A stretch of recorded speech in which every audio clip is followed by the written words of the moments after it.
routines. Your morning routine, not specifically the morning routine that you have with your homeschooled kids. Ideally, you are finding time alone, separate from the kids. That's the goal. Yes, I know that there is a season where you just hope for solid sleep and you're going to find a few activities to do with the kids during the day. If you are in that season, then just get your rest. That's the biggest goal, is to get some sleep. It's important. But quickly, that season too shall pass and your children get a little bit older. But when you're in a homeschool scenario, what happens? They're accustomed to having you around. You're accustomed to addressing their needs. And it doesn't matter how old they are. They get their needs met because you were there.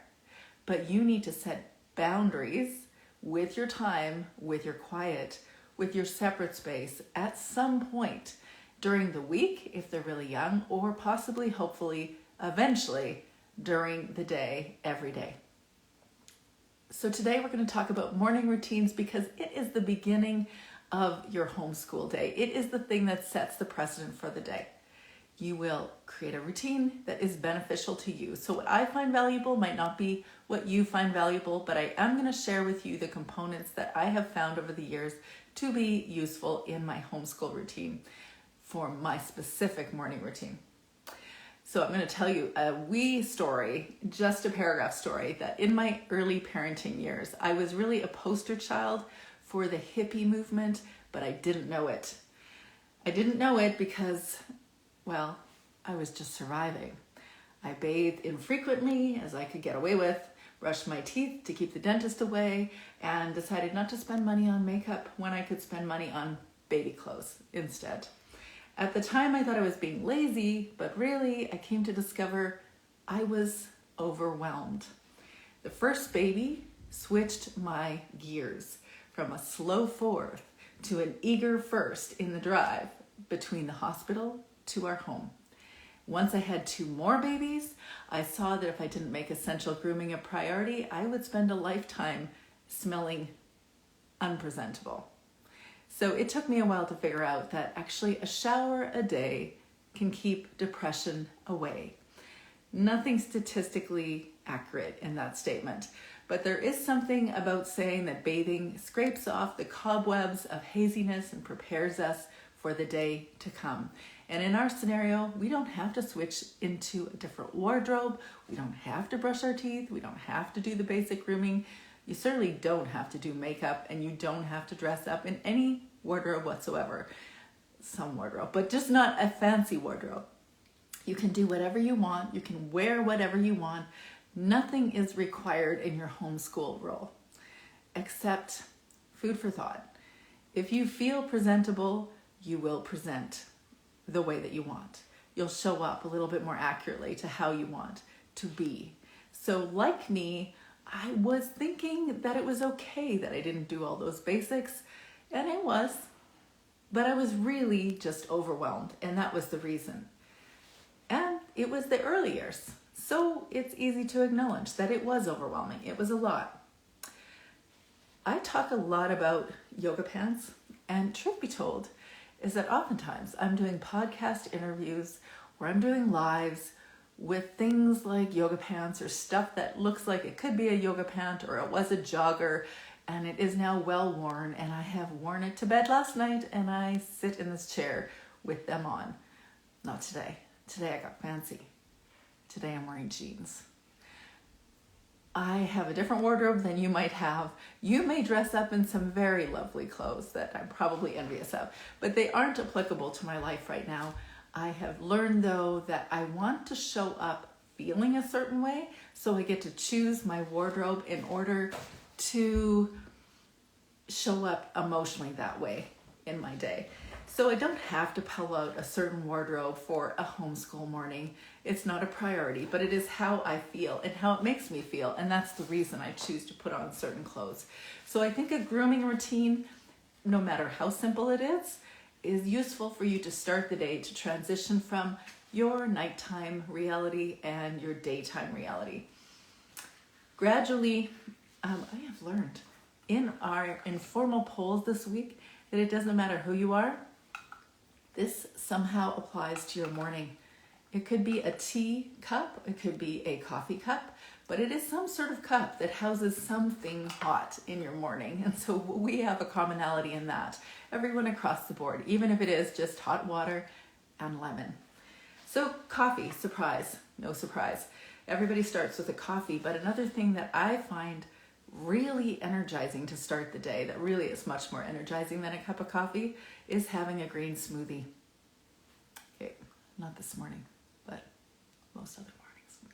So a blender of maybe a block of spinach, frozen spinach, with a cup of your favorite frozen fruit, a half banana or half an avocado, almond milk or oat milk or any milk, a little bit of vanilla if you want flavoring, flax meal to add more nutrients. You could probably add things that are a little more pricey, like green supplements like chlorella or spirulina, things like that. And just blend that, put them in separate jars in the fridge, and you will have a very fueling food each morning for your brain. You will feel the kickstart that coffee cannot provide. And then you don't have to think twice all week long about what you're going to eat that morning. Like my toast. I do like my toast.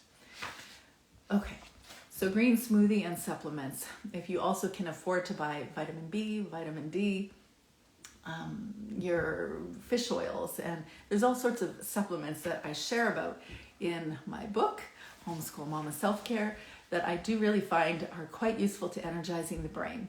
So that's a good time to start them, is in the morning. Right now we're getting a lot of sunshine, so I'm not worrying about turning on my UV light for 15 minutes in the morning. But if you're in the northern hemisphere, this is really an effective tool to prevent seasonal affective an experience or a depression. I don't have depression myself, but I do notice the shifts in the seasons, and I find it really energizes me and keeps me more sprightly. And so in spring, I don't really need that light. Do you think it's funny that spring and light combined probably create the word sprite? Okay. Reading, inspirational reading. That's a pretty common tool that most people will say that they want to start the day doing some inspirational reading. Besides this one, I have all sorts of different books that I read in the morning. I presently am going through Henry Nouwen's A Book of Hours, which is a lovely reading. It's actually a Catholic theologian who's very interesting to me. Nope, I'm not Catholic, but I find it interesting. There's all sorts of books. There's obviously there's a lot of devotional books if you're Christian, but there's all sorts of books, even homeschool inspirational books. I really like the Gracious Space series by Julie Bogart. And reading just one of those in the morning, that is like a devotional. It's so energizing, encouraging to be reminded every morning that you can do this homeschool thing. That's my line, but she definitely infuses everything that she does with "you can do this." And Megan Jackson also has a new book that is also very encouraging for the homeschool parent. So inspirational reading is something that I go to every morning, and I also like to do yoga. I feel so bad for yoga. It is so misrepresented in a certain population. It is so misunderstood. Can we just call it really good stretching? Because it is really good stretching, but hold the stretch and breathe slowly as you're doing the stretch. And it is, at least for my middle-aged body, very effective. Helps me to get going in the day. But I'll recommend you can pray, you can meditate. Sometimes you do both. I have heard from everybody that a lot of people do both or one or the other. But I see them differently, because prayer is asking for God's help and meditation is being more aware of what's going on inside here. And I think that's an undervalued approach to being quiet with yourself, is really just to sit still, do some breathing exercises if it helps you to focus, or just concentrate on a slow, deep breath. There's a lot of different ways to breathe. Yes, I said that out loud, but there are actually more than one ways to breathe. There's the automatic way that happens all the time, assuming that you're healthy and alive. And then there's the other ways that you can find on YouTube if you want to learn more about it. Ways that help you decrease anxiety, ways that help you just tap into feeling a lot more quiet in your spirit. Very effective if you learn how to use different breathing exercises for different times. Also, there's the morning breathing. And really, it's just stretching while slowly breathing. And it helps you to get in touch with, shall I say it that way, slow down and become more aware of how you're feeling inside. A journal can do that too, but I'm going to get to my journaling practice in a moment. So meditating versus prayer. You can find a mindfulness meditation, a short one, on my Facebook page, the support group, the Homeschool Mama support group, if you join that. And I also recommend a 5-minute loving kindness meditation, which in a nutshell is like a prayer, asking for peace and health for other people and for yourself. And I find that is useful for your kids. So really, it's really like prayer. And it is essentially asking for us to be able to take care of other people and to think about other people in a way that is kind, showing kindness to them and showing peace towards them. It's an effective way to get your kids thinking about other people. Of course, I'm going to tell you all about my journal. This is a powerful tool in getting more familiar with who you are as a person, especially your emotional climate, your emotional atmosphere. What are the things that you think about, that you're preoccupied with? What are your triggers? What are the challenges that you have? If you don't get very familiar with that, you really are having challenges in your homeschool that you don't need to have.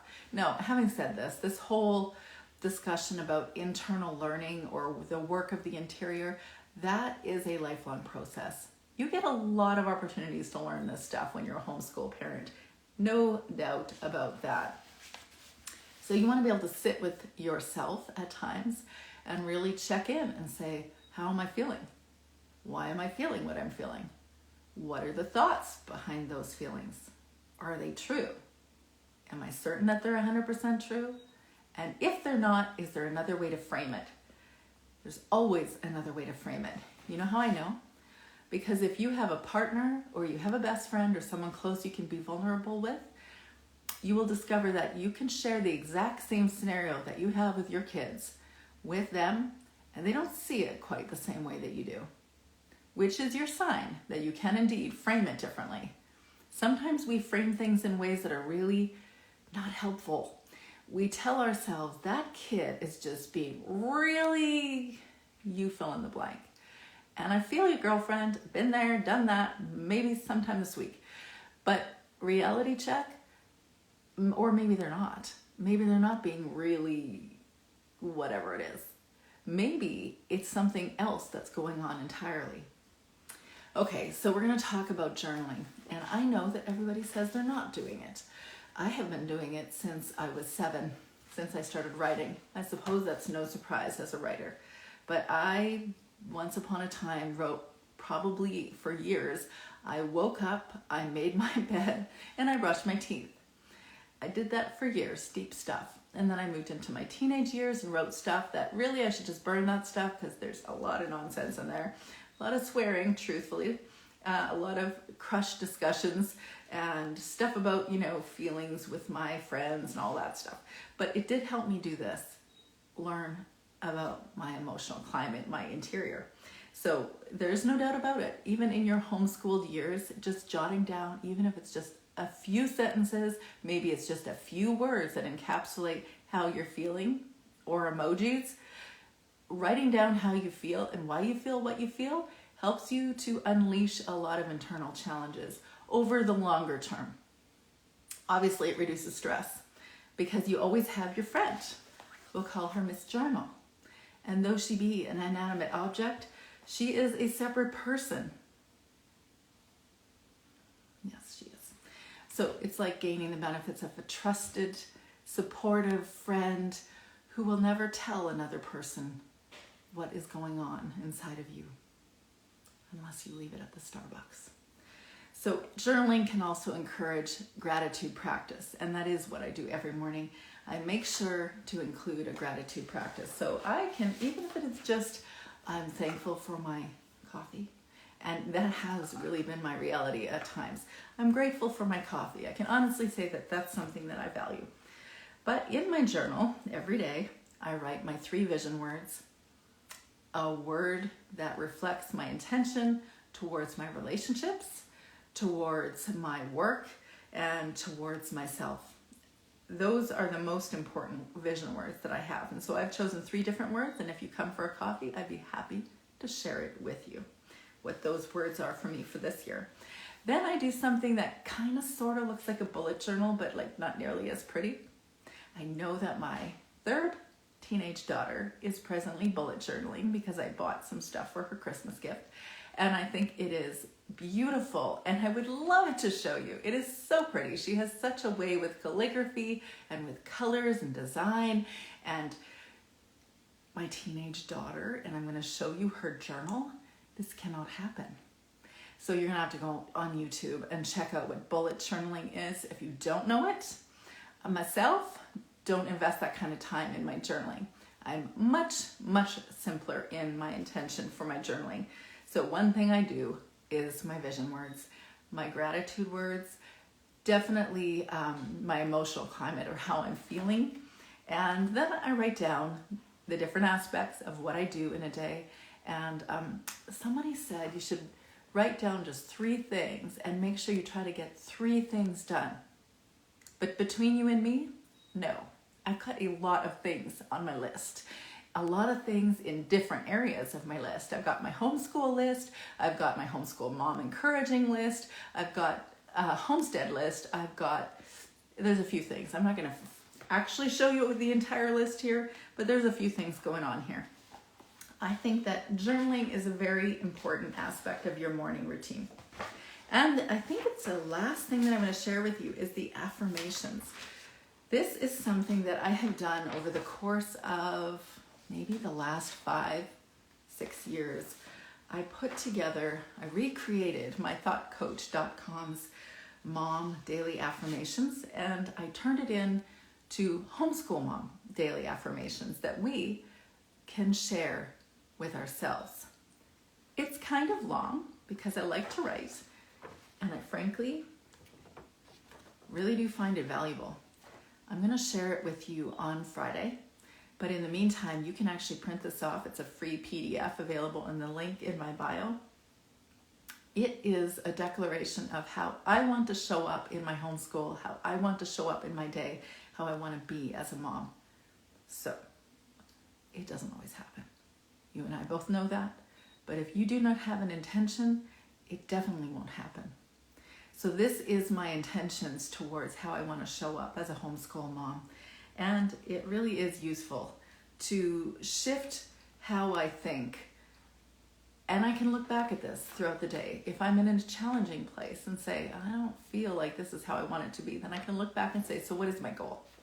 What's the goal in this anyways? Because without a vision, they perish, apparently. And this is true. I've learned that I don't want to be doing this homeschool thing for very long because it is demanding and there's a lot to it. If I don't have a vision, then why am I doing it? It's a lot. I go back to my daily affirmations, or I go back to my vision words, or I answer the question, why am I doing this anyways? And then I can go, okay, so it turns out I'm not supposed to have every perfect day. It's not always supposed to be the ideal day. But what can I do so that I can equip me to do the thing that I want to do, homeschooling? So I think that we need to start with morning routines. I hope this has been helpful for you. I'd love to hear more about your comments or your thoughts, and also what do you actually do in your morning routine? What are the things you think that I should be adding to this list? I hope you and your kids have a charmed week. We'll talk to you soon.